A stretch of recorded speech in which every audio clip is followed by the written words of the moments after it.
horse is a noble creature, and I believe there's a God-given connection between horse and human that's just meant to be there. There's no question that horses have been the most beneficial animal to mankind throughout history. They've pulled the wagons, plowed the fields, carried the mail, gone into battle. Winston Churchill said that an hour spent with the horse is never wasted. Will Rogers said that the outside of the horse is good for the inside of the person. They provide unconditional love, forgiveness, acceptance, a shoulder to cry on. I mean, to spend an hour with a horse, you're going to feel a lot better about your life and the world around you. Horse and human, using a language of touch and trust to understand and overcome, exchange and explore. Come along as we go globe-trotting, discovering the world on horseback.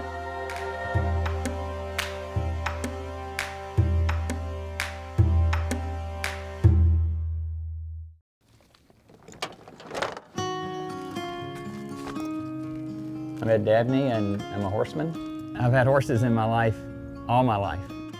My first riding was as a 6-year-old, and I've been on the horse ever since. My dad is a very gentle and patient man, and that shows through with the horses. People ask me what I do for a hobby when I'm not working with horses, and the answer is I work with horses because I just love it. That's what I do. It's not just a job for us, it's our passion. It's very rewarding for me to see people enjoy themselves on horseback in some magnificent country.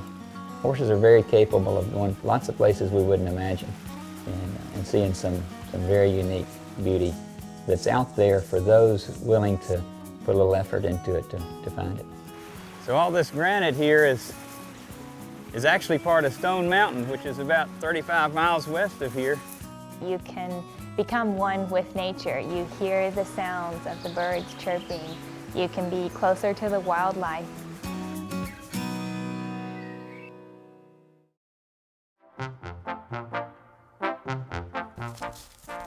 The Wyoming trips are always my favorite. It's the real West, where cowboy is king and everything is done in the old ways there. It's real life in a raw but beautiful form. You see those Rocky Mountains and just the wide open spaces. It just makes me want to get on my horse and gallop across the field as fast as we can go. We go to the Willow Creek Ranch there in Wyoming. That's the site of Butch Cassidy and the Sundance Kid's hideout there at the Hole in the Wall. It's just a touch with history. It's not reading about it in a book or seeing it on TV. It's being there and living it and seeing the same sights they saw, riding the same trails they rode.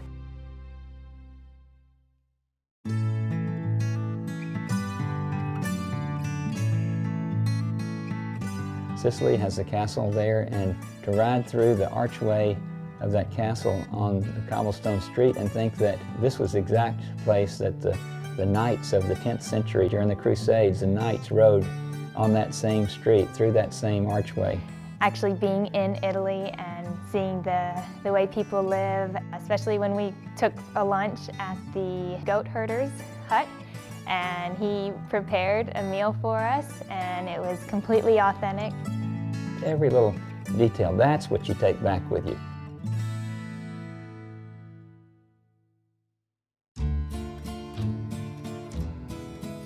Normandy is a very horse-friendly place, so it's really neat to ride in a place where horses are accepted and part of the culture. We spent a week at a chateau built in the early 1500s. We rode in the forest, the Cerizay-les-Forêts. Everywhere I looked, I just tried to soak everything in, take a mental picture of everything. It was incredible.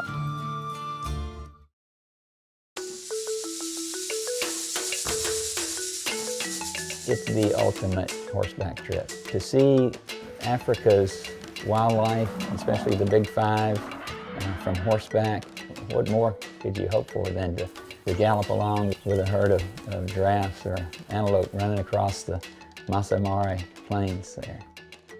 While all my friends were in school studying these countries and the different places, I was actually out there living in them and learning the culture.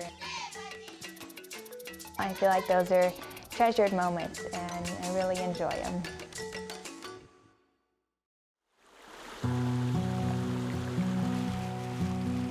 I hope this show gives people an appreciation for the natural beauty of the earth and the scenery, not only the vastness of it, but the tiny details of creation. We're a microwave society. If we can't push a button and get it in 30 seconds, we don't want it. Well, nature doesn't work that way. So it's the people who are willing to go to that effort that are rewarded the most with seeing what it's really like, because you just can't see it from the highway.